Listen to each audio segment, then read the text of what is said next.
김용민의 관훈 나이트 클럽.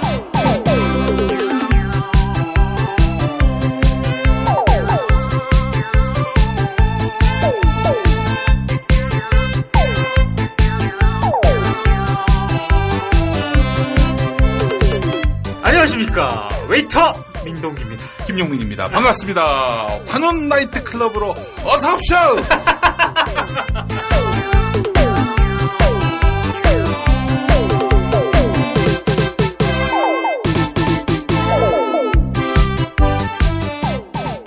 관훈 나이트 클럽으로 함께하겠습니다. 광고 듣고 잠시 후 민동기, 정상근 두 분 만나겠습니다.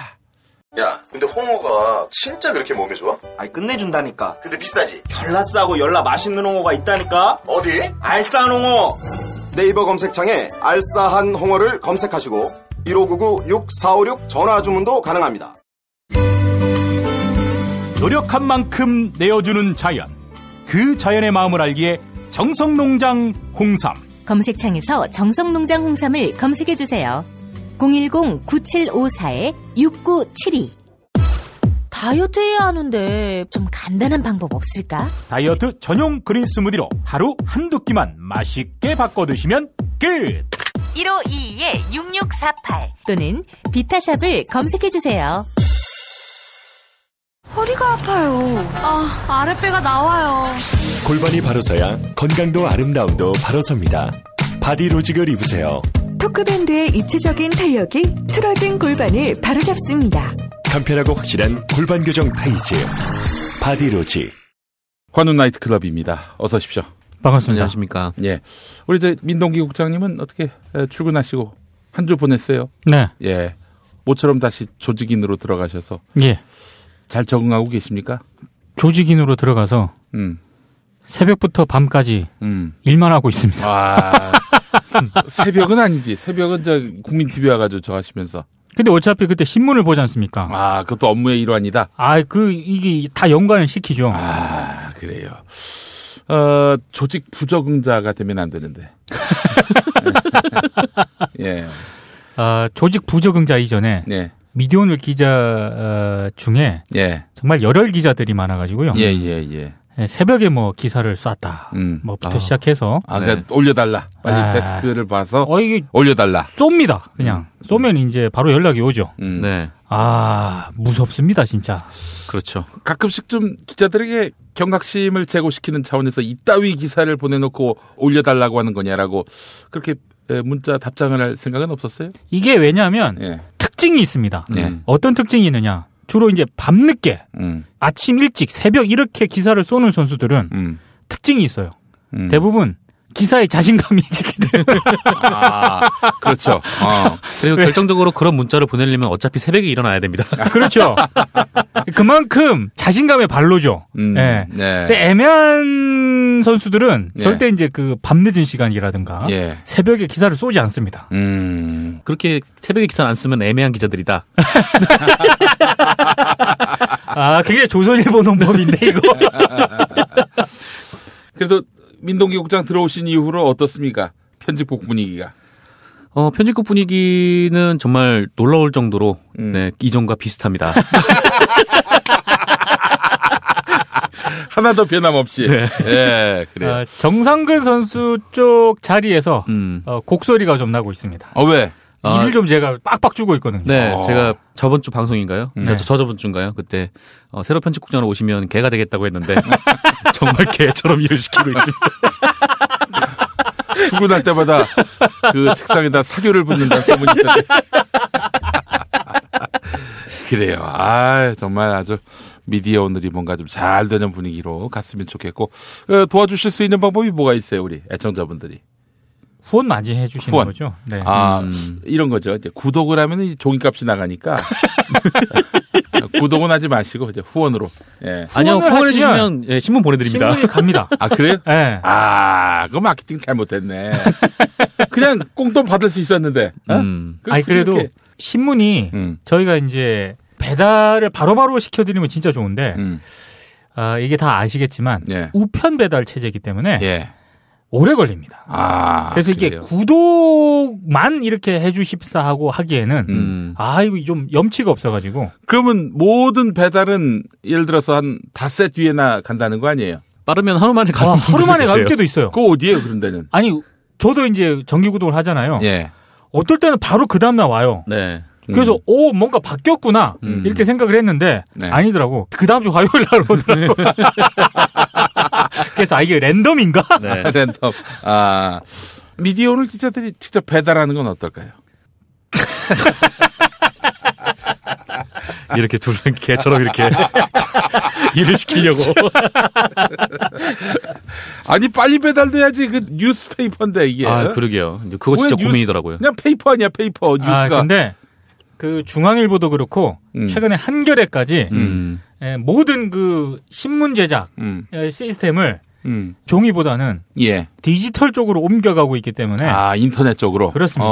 그러니까 이제 종이 신문을 발행하는 그 시간을 기준으로 편집국 시스템이 돌아가는 것이 아니라 그냥 기자가 취재해서 새벽이든 언제든 올리면은 바로 업데이트가 되고 대중에게 전파가 되는 시스템. 네. 그 사실 디지털 포레스트니 뭐 모바일 온리니 뭐 이런 얘기들 막 했잖아요. 근데 그렇게 언론사들이 얘기를 하면서도 신문사 회의 구조 있잖아요. 편집국 지면 회의라든가 이런 아이템 회의가 그렇게 얘기를 하면서도 내부적으로는 지면 제작 중심으로 돼 있었던 거예요.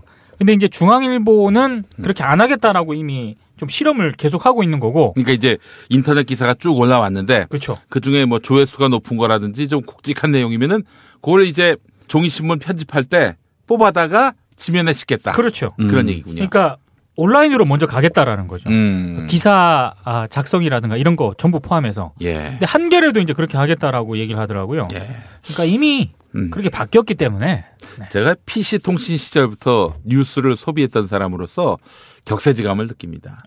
그때는 사실 신문사 기자들이 마감 일정에 맞춰서 기사를 썼고 그렇게 해서 기사가 동시에 생산되면은 저녁 6시, 7시 때 초판 기사들이 올라오고 그 이튿날 새벽에 또 나머지 기사들이 올라오고 뭐 그런 구조였고 나머지 평시간에는 연합뉴스 기사 그대로 그냥 전제해서 올리고 그런 식으로 시스템이 운영이 됐는데 이제는 그렇게 안 되겠다. 네. 근데 그렇게 되면은 어떻게 연합뉴스가 좀 이제 덜 팔릴까요?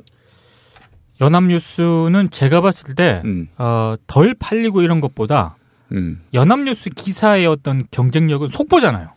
속보인데 그게 만약 연합뉴스 자체의 어떤 기사 제작이라든가 이런 사이트 중심으로만 가면은 지금처럼 영향력이 없다고 보는데 이게 네이버라든가 다음에서 정확한 통계는 아니지만 포털에서 연합뉴스 기사를 배치하는 비중이 제가 봤을 때 좀 높습니다. 상당하죠.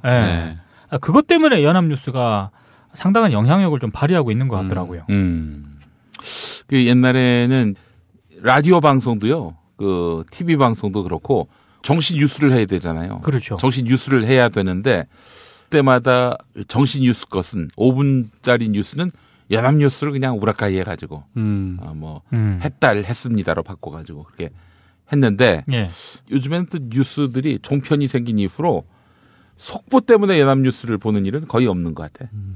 종편에서 할 게 없으니까 내내 뭐 새 뉴스, 맞아요. 새로운 소식을 막 순간순간 자막으로 올리니까 연합뉴스의 수요도 크게 줄었다는 생각이 좀 들고요.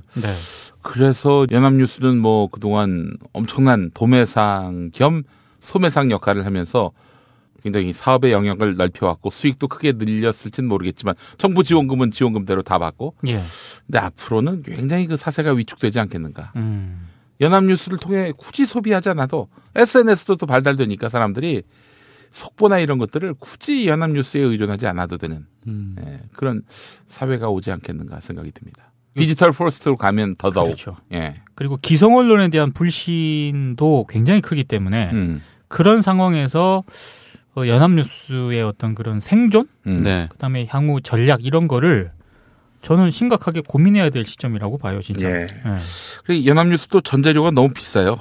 구독료가 너무 비싸. 그렇죠. 그래서 이제 수년 전에 CBS 노컷뉴스가 지역의 주요 일간지들하고 제휴를 맺습니다. 그래서 연합뉴스 대신에 노컷뉴스로 쓴 적이 있어가지고 그때 노컷뉴스하고 연합뉴스 사이에 굉장히 불편한 관계가 아하. 형성된 적도 있었고요. 네. 예. 연합뉴스는 손 좀 봐야 됩니다. 왜 손을 봐야 되느냐? 네. 이거 뭐 속보 기능 이건 좋은데 그동안 4대강 사업 홍보하고 색깔론, 그렇죠. 통합진보당 사태 이후로 네. 색깔론, 온갖 그 정권의 요구와 또 정권의 그 어떤 필요에 충실해왔던 연합뉴스였어요. 이런 연합뉴스가 정권 또 바뀌면 또 그 정권에 충성하겠죠. 이런 일은 막아야 합니다. 예.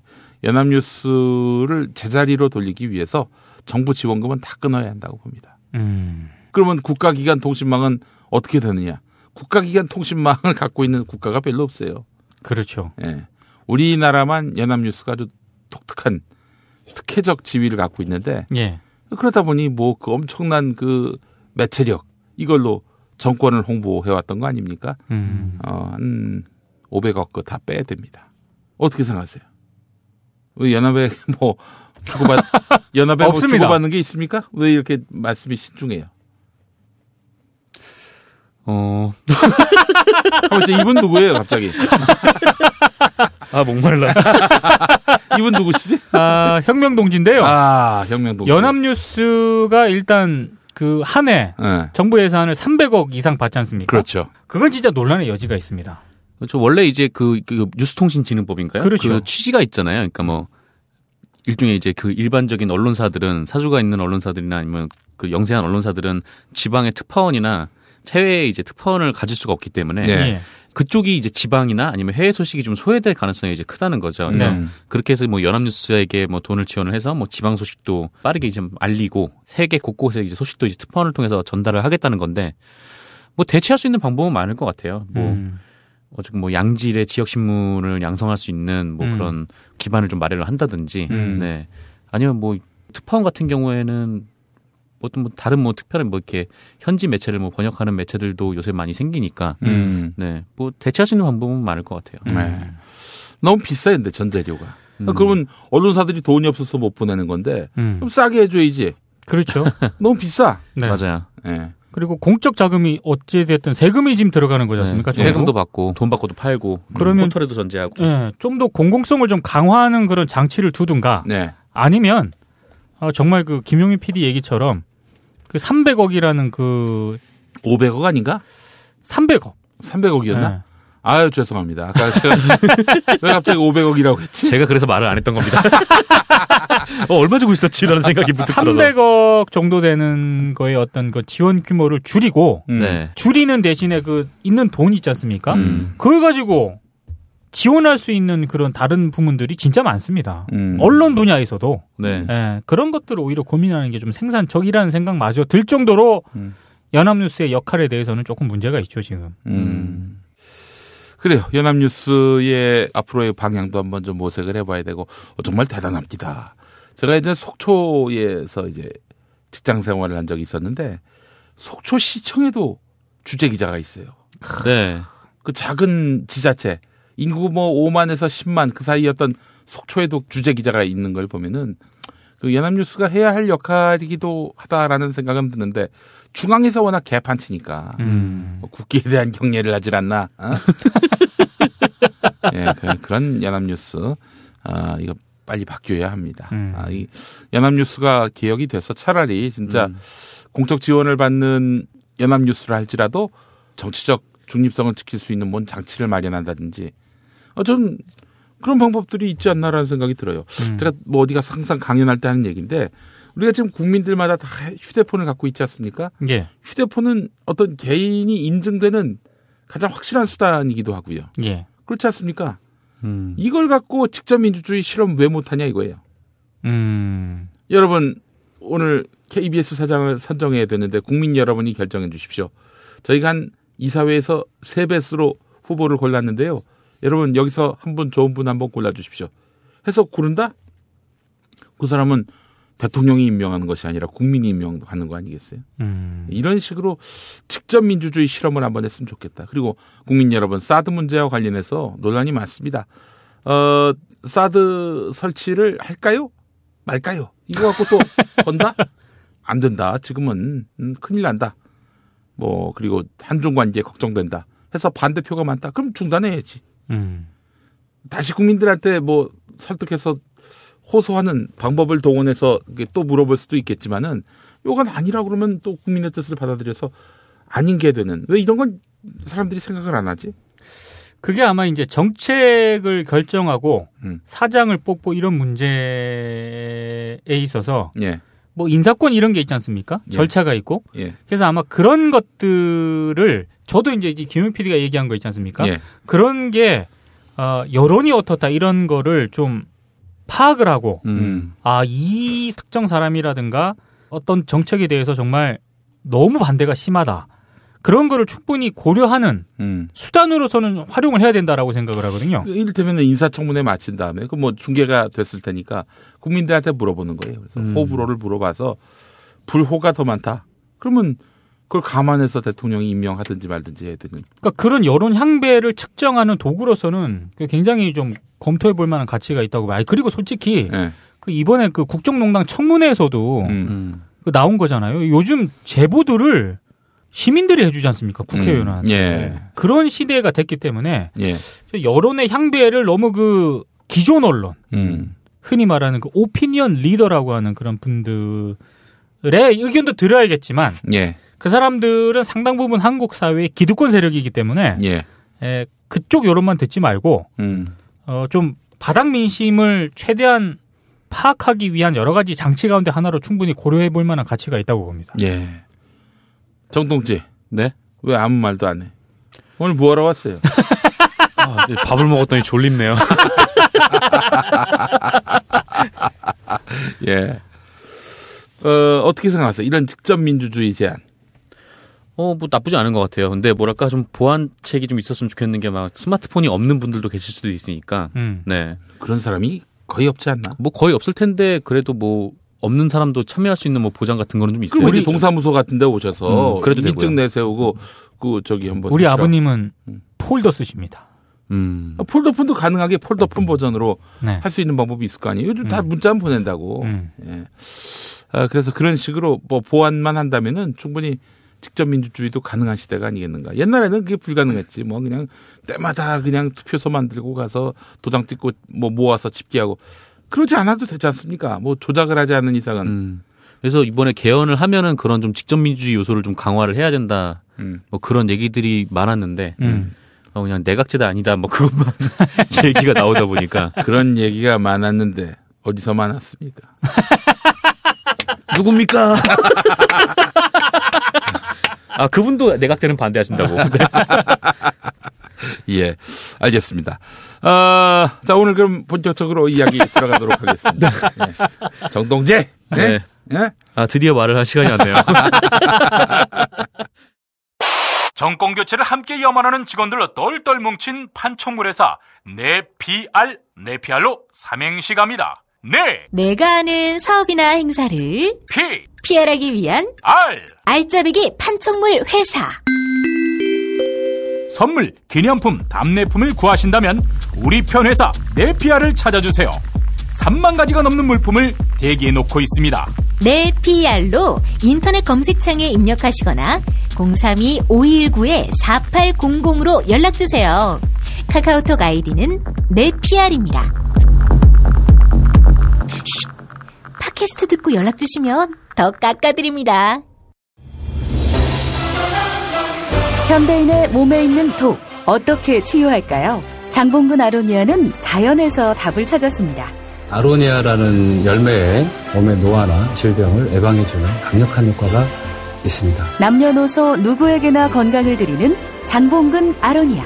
폴란드산 야생 100% 아로니아를 국내 최초로 도입해 만들고 있습니다.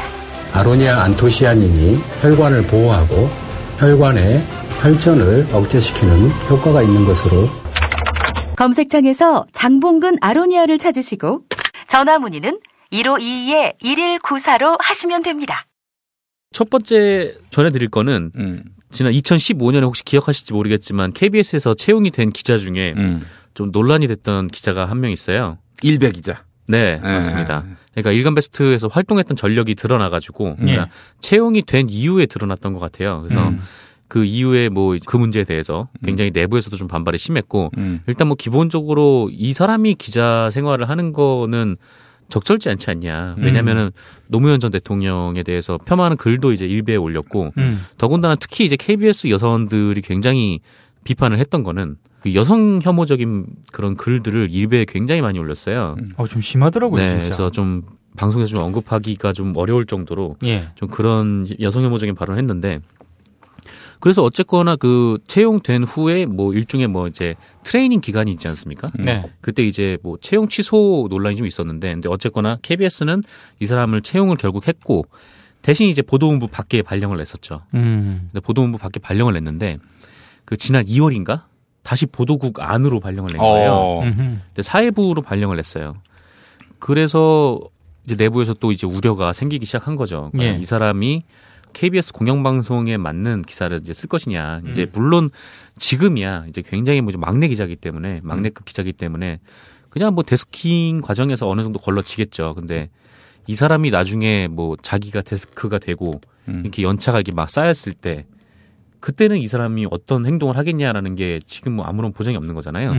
물론 이 사람은 뭐 그때 일을 반성하고 뭐 그러지 않겠다라고 이제 얘기를 했는데 예. 그 뭐 사실 자기가 채용이 취소되지 않으려면은 그런 말을 할 수밖에 없는 상황이었기 때문에 예. 과연 그거를 담보할 수 있느냐 없느냐도 좀 미지수였고. 근데 어쨌거나 이 사람이 다시 보도국 안으로 들어왔어요. 보도국 안으로 들어와서 그 인터넷 기사를 좀 쓴 모양이더라고요. 그러니까 리포팅이 아니라. 네.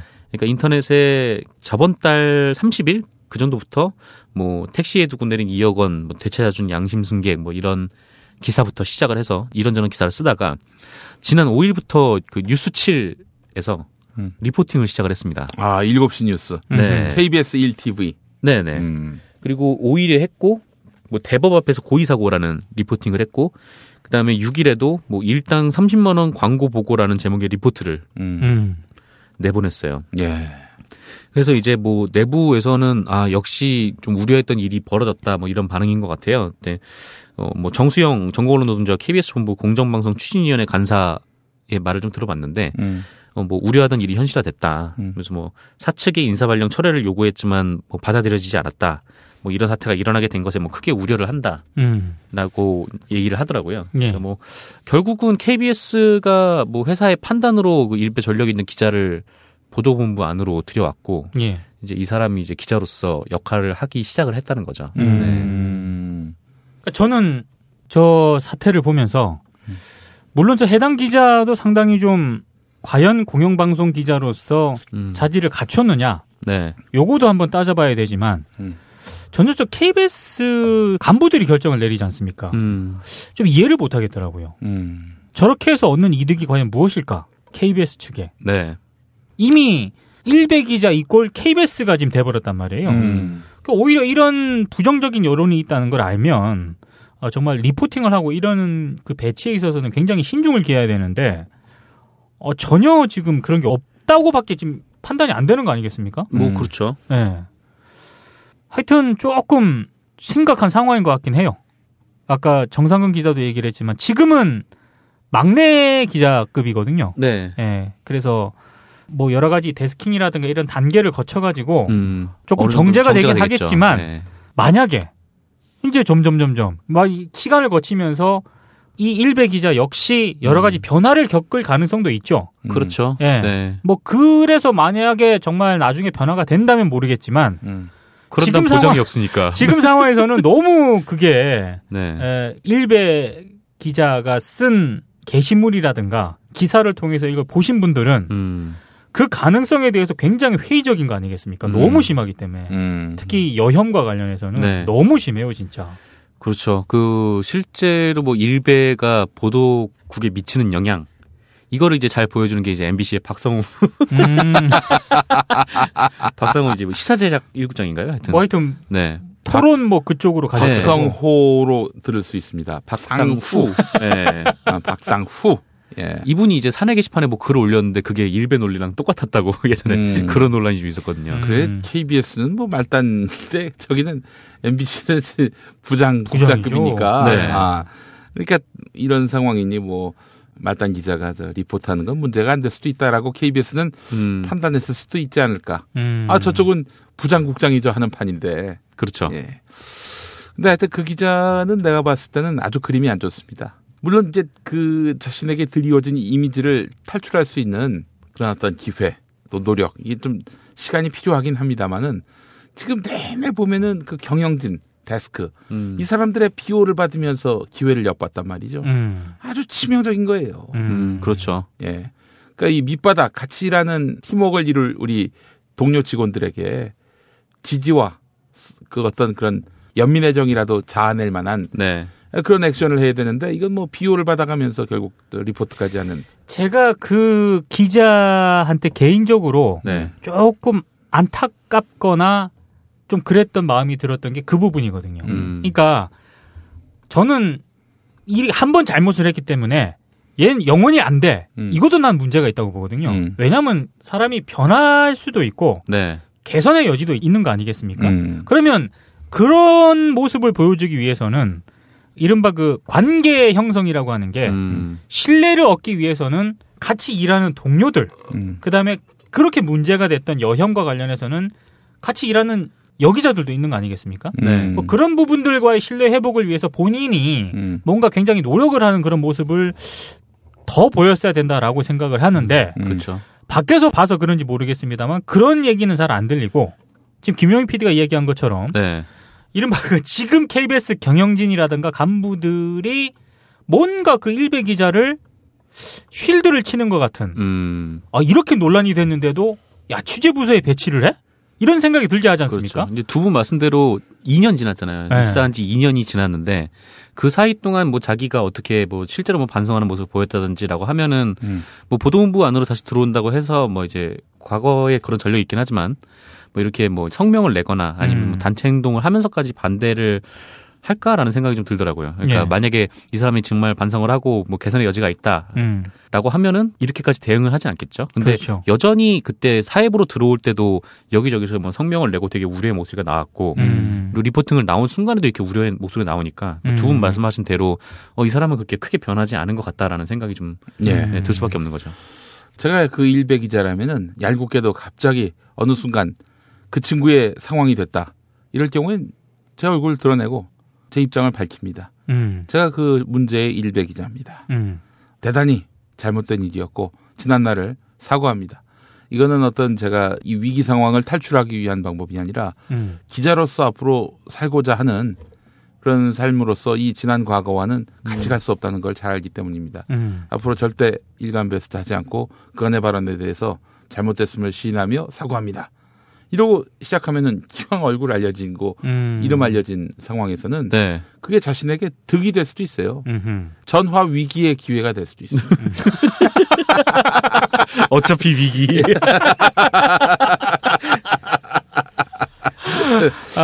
그래서 그런 방법, 전공법을 쓰는 게 낫지. 그렇죠. 이 지금 이처럼 그냥 뒤에 숨어서 비호받아가면서 그 자리로 가는 거는 아주 대단히 굴욕적인 태도다. 일베에서는 절대 용납이 안 되는 게 굴욕입니다. 네. 사과하고. 그러니까 저긴 절대 사과하는 법이 없어요.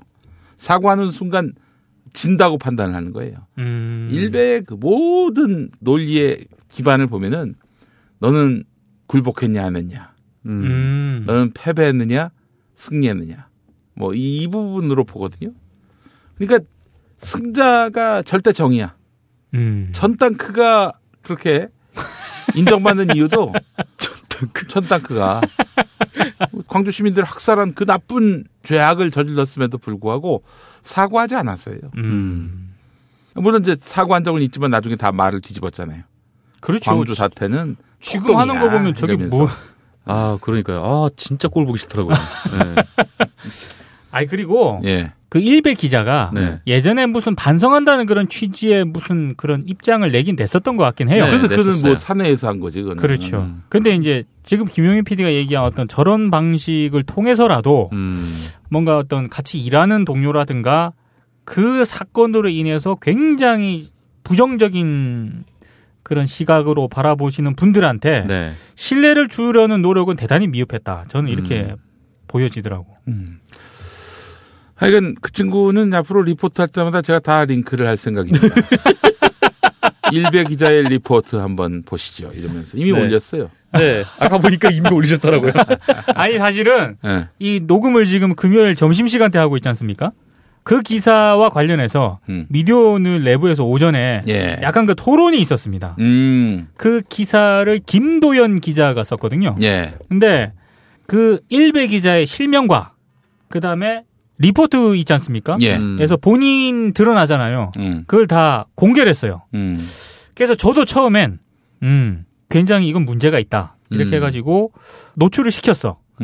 근데 이제 내부에서 일부긴 하지만 공영방송 기자가 과연 공인인가? 그리고 간부도 아닌 평기자, 막내급인데 이 과연 공인의 수준에 요하는 그런 기준을 들이대야 되는가? 그러니까 얼굴과 실명 공개가 온당한가? 그래서 이제 각자 이제 변호사 지인들에 돌리니까 이게 변호사가 또 엇갈립니다. 한 변호사는 간부가 아닌 막내, 더더군다나 프로그램을 맡고 있거나 혹은 앵커가 아닌 그런 평기자 막내 수준은 어떤 공인의 그런 포함 영역에 좀 벗어난다. 그래서 이제 익명을 하는 게 좀 좋다. 이렇게 의견을 냈고, 또 다른 변호사는 일베 기자와 같은 사안 정도로 불거졌으면 그 정도는 보도를 해도 된다. 뭐 여러 가지 여론 환기 차원에서 그렇게 여러 가지 좀 이견이 있었어요. 내부에서도 기자들마다 생각이 달랐어요. 그래서 처음에는 둘 다 실명을 잠깐 노출했었으나 그 잠깐의 토론이라든가 자문을 거친 뒤에 우리가 그 일베 기자 개인을 죽이려고 하는 게 아니지 않습니까? 여러 가지 KBS의 어떤 여러 가지 이런 것까지 포함해서 하는 거기 때문에 실명과 얼굴을 공개한다고 해서 저 기사 가치가 죽느냐? 그렇게는 생각이 안 되더라고요. 그래서 이미 실명과 얼굴을 잠깐 노출했지만 다시 모자이크 처리하고 익명으로 그렇게 판단을 했습니다. 물론 저 기사를 작성한 김도연 기자는 호가 직진이지 않습니까? 아, 그렇죠. 직진 김도연. 저는 소송이 두렵지 않습니다라고 하면서 막 얘기를 했습니다만 제가 김도연 기자한테 아니 소송이 문제가 아니라 어떤 저널리즘의 기본이라든가 공인의 영역에 과연 공영방송 평기자가 포함되느냐 이걸 두고 변호사들도 엇갈리고 우리 기자들 사이에서도 지금 약간 이견이 있다. 그래서 일단 이번 건은 내 판단을 좀 존중을 해주고 시간을 내서 요거 가지고 한번 내부에서 토론을 해보자. 요렇게 정리가 됐습니다. 사실 지금도 약간 헷갈려요. 뭐가 온당한 결정인지. 아니, 근데 기사 보면은 누군지 알 수 있어요. 그렇습니다. 그 모든 논란을 무의미하게 제가 다 링크를 했거든요. 그래요. 항상 그 언론은 사람을 대상화해서 공격하기 위한 목적이 아니라 정의를 구현하고 사실을 보도하기 위해서 있기 때문에 그 어떤 상대를 할지라도 그 사람의 프라이버시나 인격까지 침해하지 않도록 노력해야 한다라는 그 정신은 제가 깊이 공감을 합니다만 공영방송 기자라면요. 그 말단부터 이미 공인이라고 저는 생각합니다. 그렇기 때문에 공영방송 기자의 지위가 얼마나 대단합니까? 예를 들면 어느 현장 가서 나 KBS 기자여 했을 때 그게 갖는 권력성을 무시하면 안 돼요. 아니 그렇다면 KBS 기자는 기자로서 리포트할 수 있는 권력, 화면에 자기 얼굴을 드러낼 수 있는 권력, 이 권력을 따져본다면 이 사람이 일배를 했는지 안 했는지 따라서 이 사람이 흉기인지 아닌지 이건 진작부터 국민들이 알아야 한다고 저는 봅니다. 그래서요. 정철은 기자에 따르면 사실 이건 변호사들끼리도 케이스 바이 케이스에 따라서 판단이 다르더라고요. 심지어 언론중재위원회에서도 이게 일관된 기준이 없습니다. 다 케이스 바이 케이스예요. 그래서 이거는 한번 그 우리 내부에서도 진짜 한번 토론을 한번 해봐야 될 것 같더라고요. 보니까. 뭐 토론을 하건 말건 어떤 결론이 나오건 말건 저는 링크합니다. 알아야지 국민들이. 가만 보니까 직진 김도연 기자랑 좀 비슷해. 국민들이 알아야 됩니다. 알려야지. 알리는 게 소명인데 언론에. 근데 저희 기사를 보면 다 알 것 같지 않습니까? 다 알죠. 근데 이제 최소한의 형식. 그렇죠. 우리가 사람을 대상으로 한 것은 아니다라는 그런 그 정신은 느껴지죠. 아주 품격 있는 접근이고 저는 품격 없이 링크를 할 생각입니다. 예. 자, 다음 기사 한번 보겠습니다. 술자리 많은 요즘 3차까지 달린 당신을 위한 필수품. 전창걸의 새싹 땅콩차. 이제 속쓰림은 잊으세요. 070-8635-1288 070-8635-1288 깨끗한 국내산 닭만 씁니다. 그래서 최고의 맛 킹 닭갈비. 국내 최초 짜장맛 파스타맛 킹 닭갈비로 출시됐습니다. 전화 주문은 032-556-3770 032-556-3770. 안녕하세요. 내가 중고차를 사고 파는 조광래 중고차 1800-9538 고맙습니다. 흐르는 냇물을 손으로 떠서 그냥 마셔도 되는 세상. 그런 깨끗한 세상이면 얼마나 좋을까요? 관훈 나이트클럽. 모든 언론 기사와 논평을 있는 그대로 믿어도 되는 세상. 그런 반듯한 언론 환경을 만들겠습니다.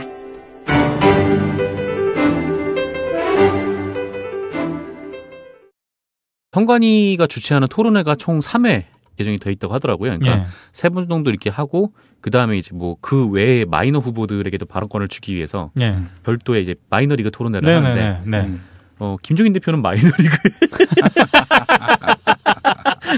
가지 않을까라는 생각이. 아니 솔직히 지금 무소속이고 지지율도 저 밑에 있지 않습니까? 한 1몇 % 나오시더라고요. 당연히 마이너리그로 가셔야죠. 예, 알겠습니다. 김종인 대표는 뭐 한 1%대 이 정도 나오는데 못 나오는 거잖아요, 토론회. 그러니까 한 차례 있는 마이너리그에 나올 수 있는데 한 차례 있는 거기에만 나오는 거죠. 지금 또 나오겠다는 사람 누가 있죠? 엄청나던데. 되게 많아요. 예. 우리도 공정성을 추구하는 차원에서 그 이름을 한번 불려드려야 될 수가 있어요. 이름을 한번 불려드려야지. 그렇죠. 예. 그분은 꼭 내가 불러드려야지. 민중연합당의 김선동 후보. 김선동 후보. 네. 김선동 후보가 아마 김종인 킬러가 될 것 같은데요. 제가 봤을 때 김선동 대 김종인. 정말 김종인 후보는 눌렀으면 좋겠습니다. 자, 그러면 지금부터 예비 후보자를 말씀을 드리겠습니다. 뭔가 BGM 같은 거 깔아야 될 분인데. 이렇게 많아 이렇게. 자, 다 읽어보겠습니다. 더불어민주당 문재인, 국민의당 안철수, 국민의당 이분은 안 됐는데 아직도 있네요. 손학규. 빼겠습니다. 다시 더불어민주당 문재인, 국민의당 안철수, 바른정당 유승민, 정의당 심상정, 그리고 국민대통합당 장성민. 당은 창당하셨어. 시사탱크 그분이요? 예, 그렇죠. 몰랐잖아. 몰랐어요. 늘 푸른 한국당 이재호, 민중연합당 김선동, 한국국민당 이경희. 이분 누구지? 처음 보네. 저하고 나이가 같습니다. 모발은 제가 더 많은 것 같습니다. 한반도 미래연합 김정선, 무소속 김기천, 그리고 무소속 김환생. 보르네오 가고 사장도 하셨네, 이 양반이. 그리고 무소속 권정수. 그분 사진 장난 아닌데. 예, 그분 그 가스시고 나오시는 분. 자, 그리고 무소속 김민찬. 그리고 무소속 남재준. 국정원장. 그렇죠. 무소속 안광희. 그리고 무소속 김순권. 무소속 노남수. 그리고 무소속 김마리아. 김종인은 없어요. 예비 후보에. 아직 등록 안 했나 보네요. 예비 후보 등록도 안 하신 모양이에요. 그리고 그게 아직 확정이 됐는지 모르겠습니다만 새누리당 쪽에서도 변희재와 정미영이 경선한다고. 그렇지. 그것도 빠졌네. 거기 그 결과가 어떻게 되는지 모르겠습니다만 뭐 진짜 등록을 했고 경선했는지는 모르겠습니다만 그 보도가 분명히 있었거든요. 그럼 이게 마이너리그 토론회를 하게 되면 진짜 아사리판이겠네요. 뭐 이렇게 훌륭한 후보들도 계시지만. 아니 근데 우리 종인이 형이 참을 수 없을 거야. 그러니까 내가 이따위 인간들하고 나는 그 마이너리그 꼭 했으면 좋겠다. 근데 거기 나가기 싫어서 후보 사퇴하는 거 아닙니까? 얼마나 민망해. 자기가 가지고 문재인을 꾸짖어야 되는데 이 어디 이런 듣도 보도 못한 사람들하고 문재인이 없네. 제가 말을 잘못했습니다. 변희재 씨가 나올 수도 있는데 제가 지금 듣도 보도 못한 인간이라고. 그건 제가 얘기한 게 아니라 김종인 씨가 속으로 생각할 수도 있었던 거나 그런 의미의 이야기입니다. 다른 분들은 모르겠고 그 듣보잡 그거 무죄 나왔어요. 무죄 나왔어요? 네, 그렇게 알고 있는데. 그래요? 네. 근데 모르기 때문에 변희재 씨 사과합니다. 저도 변희재 씨를 가리켜서 한 얘기는 아닙니다. 만약에 마이너리그 토론회를 한다면 김종인 후보와 김선동 후보의 불꽃 튀는 토론을 한번 보고 싶긴 합니다. 아하.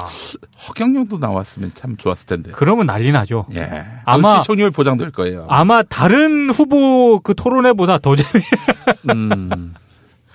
장성민도 나름 또 재밌게 할 것 같지 않아요? 그렇죠. 예. 근데 이렇게 많으면은 그런 후보들 모아놔서 토론회를 한다고 해도 아마 한 명당 한 2분밖에 얘기 못하지 않을까. 이제 테이블도 만만치 않을 것 같아요. 네. 그 많은 사람들. 제가 봤을 때는 무슨 예능 프로 방청석 있죠? 아는 형님 세트장. 네. 학교 교실처럼 이렇게 해가지고 손 들고 바로 나가. 새로운 방식인데? 재밌는데 그거? 우리 내기 한번 합시다. 김종인이 거기 나간다 안 나간다? 안 나간다에. 저도 안 나갈 것 같습니다. 안 나갑니다. 저도 안 나갑니다. 그렇습니다. 근데 나가면 어떡하냐? 10,000원씩 각출해가지고 어디 뭐 좋은 데 씁시다. 그러시죠. 예. 김종인이 사실 거기 나갈 이유가 뭐가 있어? 자기 모르는 사람도 없는데. 제가 봤을 때 김종인의 목표는 대선 출마가 아니라 흔히 말해서 정치공학적으로 좀 계산해가지고 좀 뭐라 그래요. 캐스팅 보트들 쥐고 영향력을 좀 발휘하고 본인의 지분을 얻기 위한 그런 목적이 아닌가 싶긴 해요. 정운찬이 그 삼두 정치하자고 진짜 로마 시대 때 삼두 정치의 결말이 굉장히 끔찍했잖아요. 아니 그나저나 그 어떻게 된 거야? 내가 여러 군데에서 얘기했는데 아니 석현이 형은 자기가 출마 선언을 한 것도 아니고 정운찬 씨가 홍석현도 대통령으로 나가려고 한다. 그런 얘기를 했어요. 라디오 인터뷰에서. 홍석현이 국민들을 깜짝 놀라게 하면서 출사표를 던져도 이게 동의를 얻을까 말까 한 판인데 남이 뒷담화 형식으로 출마 선언을 해준 거야. 얼마나 이게 모양이 빠져요. 그래도 어쨌건 정운찬이 막 그렇게 얘기했으니까 다른 언론에서 막 기사를 막 썼을 거 아니에요. 그러니까 여기저기서 막 기사를 썼는데 이제 만약에 석현이 형이 만약에 나간다고 하면은 이게 김 빠진 거야. 사이다 김 빠진 거야. 그렇죠. 그래서 미디어오늘도 취재를 했는데 JTBC 기자들하고 중앙일보 기자들의 반응을 이한희 기자하고 정초른 기자가 체크를 했거든요. 근데 안 나왔으면 좋겠다. 이런 반응도 있었고 JTBC 쪽에서는 사실이 아니다. 그렇게 확실하게 믿고 있더라고요. 그러니까 안 나온다는 쪽으로 믿고 있어요. JTBC는 홍석현 관련해서 보도를 한 건도 하지 않았대요. 보도를 한 건도 안 해서. 그러면은 김종인이 타격을 입었겠네. 김종인 관련 보도를 하려면 홍석현이 나와야 될 거 아니야. 세트로 묶여가지고. 그리고 미디어오늘이 이번에 좀 기사도 그렇고 사설에서 세게 깠거든요. JTBC가 이거 보도를 안 하는 거. 약간 문제가 있다라고 이제 세게 비판을 했는데 JTBC 쪽에서 나온 반응은 사실이 아니다, 그건. 홍석현 안 나온다. 안 나온다. 라는 거 하나였고 또 하나는 정우찬 이사장 있잖아요. 이상한 사람이다. 전 국무총리를 이상한 사람으로. 이상한 사람이다. 이런 반응이 피드백으로 왔습니다. 좀 그 인터뷰를 제가 들었는데 이상하긴 하더라고요. 그러니까 내가 봤을 때 조율이 안 된 것 같아요. 근데 저는 진짜 이해가 안 가는 게 석현이 형님이 출마 안 합니다. 이렇게 하면 끝나는 거 아닙니까? 그러니까요. 그걸 안 하고 있어서 일단 가장 큰 문제고요. 절대 부인을 안 해요. 그렇죠. 그 얘기는 저는 그런 분위기를 봤을 때 분명히 본인은 미련이 있어, 생각이 있고. 그래서 지금 명확하게 입장 표명을 안 하는 것 같고, 두 번째는 만약에 JTBC가 그게 사실이 아니다라고 믿고 있다면 저는 그렇기 때문에 리포트를 해야 된다라고 봅니다. 사실이 아니다. 우리가 홍석현한테 물어봤는데 아니라고 하더라. 근데 지금 홍석현도 아무 말 안 하고 있고 JTBC는 사실이 아니다라고 얘기하는데 리포트는 안 내본단 말이야. 조금 그렇습니다. 제가 봤을 때. 나는 거기서 이제 홍석현과 손석희의 틈을 봤어요. 이건 틈이 벌어졌구나. 그 생각이 드는 거야. 홍석현이 지금 아주 모양새가 너무 빠져가지고 네. 출마 선언을 한들 뭐 주목을 받는다든지 그러진 않을 텐데 만약에 그게 명시적으로 그런 선언이 나온다면은 손 사장은 저는 그만둔다고 봅니다. 네, 그런 소문이 돌고 있어요. 그러니까 홍석현이 출마하면은 손석희가 나간다. 네. 그 우리가 오래전부터 얘기하지 않았나? 그럼요. 예. 여기서 나온 건가요? 그럼 미디어 토크 때부터 나온 겁니다. 그러니까 우리가 얘기하면 이게 역사가 되고 여론이 되고 네. 시사가 되는 거야. 위험한 곳이네요 여기. 정동진 발 빼봐야 늦었어. 아니 어쩐지 여기저기 가도 다 저를 정동진이라고 불러요. 엄연히 이름이 있는데. 직업이 동진, 정동진. 여론이 되어버렸습니다. 우리가 말하면 모든 게 다 여론이 되고 이 묵시가 됩니다. 로또 맞게 해주세요.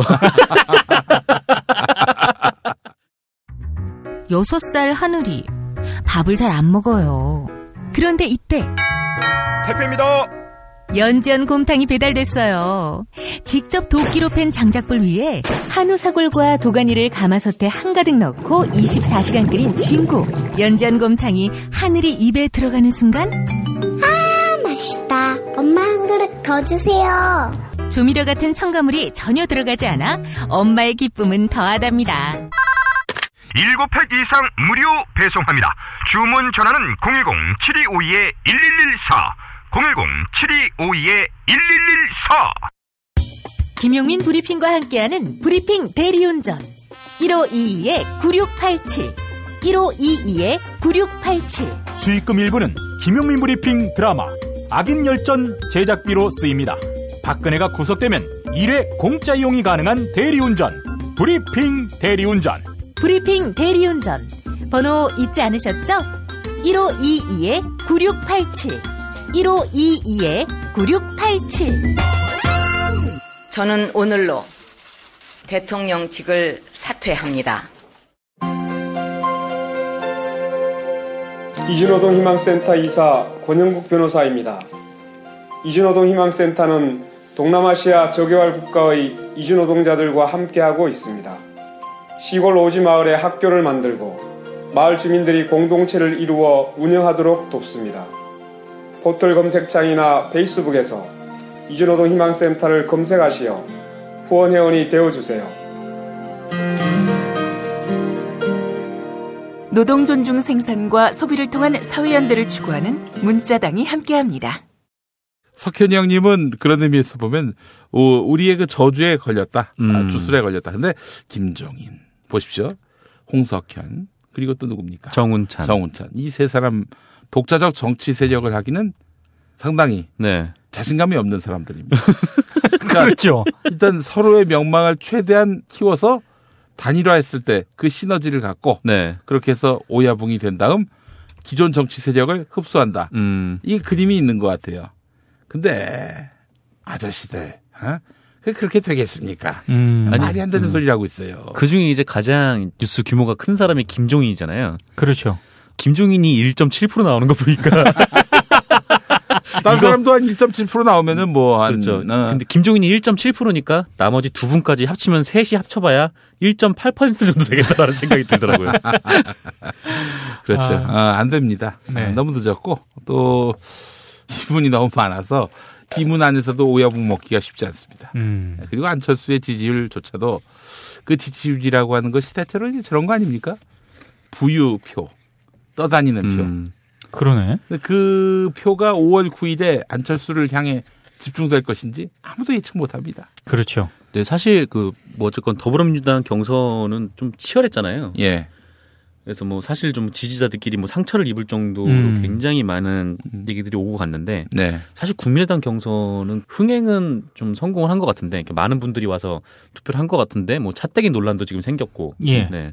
그리고 사실 뭐 이렇게 인물 검증은 잘 안 된 이슈가 잘 안 된 측면이 있는 것 같더라고요. 그렇죠. 만약에 안철수 후보가 당선이 되고 이제 양자구도로 좁혀졌을 때 이제 또 언론들이 안철수에 대한 검증을 시작을 할 텐데 어차피 이 안철수 후보에게 모여있는 표들이 떠다니는 표들이었다면 예. 과연 그 검증 과정에서 계속 이제 그거를 버티고 있을 수 있을까라는 생각도 좀 들긴 하더라고요. 그래 하여튼 뭐 이번 선거는 뭐 이제 어떻게 앞으로 적폐 청산을 하고 개혁을 하느냐에 그 어떤 관심만 남아 있을 뿐이지 판세의 변화 이런 것들은 예측하기엔 너무 늦었다. 이런 말씀을 드리고 싶습니다. 벌써 이제 한 달 남았잖아요. 그렇죠. 오늘로 이제 한 달이 됐습니다. 그렇습니다. 아, 네. 한참 이 녹음을 하고 있는 이 엄중한 시간에 네. 미디어오늘의 금중경 기자가 네. 속보를 전해왔습니다. 뭐 무슨 속보입니까? 보고 너무 웃겨가지고 오늘 신문의 날이라고 합니다. 오늘이? 네. 그렇습니다. 오. 녹음하고 있는 이 시각. 그렇군요. 신문의 날이라고 하는데요. 뒤늦게 알아서 미디어오늘 노조 차원에서 이정환 사장에게 오늘 신문의 날입니다. 왜 안 쉽니까? 이렇게 문의를 한 결과 이정환 사장이 몰랐다. 대위를 줄게. 그래서 대위를 지금 주기로 오케이가 됐다는 속보를 국장에게. 그럼 전 퇴근해 보겠습니다. 그래요. 방송의 날은 9월 3일이고 신문의 날은 4월 7일. 네. 왜 신문의 날이지? 4월 7일이? 그때 아마 대한민국의 최초의 신문이 독립신문인가요? 아마 그 창간일일 거예요. 제가 알기로는 그런데. 그래요? 정확하게 잘 모르겠네요. 한번 좀 따져봅시다. 이거 뭐 우리가 또 이건 정확하게 해야지. 재밌네요. 네. 이 투철한 언론 노동자 마인드. 네. 그래요, 맞아요. 1896년 4월 7일에 독립신문이 그때 창간을 했습니다. 9월 3일은 왜 방송의 날이냐? 그날 이제 우리나라 최초의 독립주파수가 라디오 방송인 KBS 1라디오가 대한민국의 호출보호를 받았어요. HLKA 이걸 받은 날입니다. 그래서 9월 3일이 방송의 날. 그리고 정말 우리 기자들은 투철해. 안혜나 편집 기자가 단협을 또 보내준 것 같네요. 노사 단협에 유급휴일 조항이 있거든요. 법정 공휴일, 임시 공휴일, 노동절, 신문의 날. 4월 7일. 신문의 날은 쉽니다. 되어 있습니다. 아이고, 죄송합니다. 오늘 또 이렇게 신문인들을 모시고 쉬셔야 하는데. 아예 뭐 김윤 PD께서 죄송할 필요는 없고 반성하세요. 국장님. 사장과 국장이 신문의 날인지도 모르고 지금. 이런. 인터넷 신문의 최초는 뭐죠? 우리나라에서?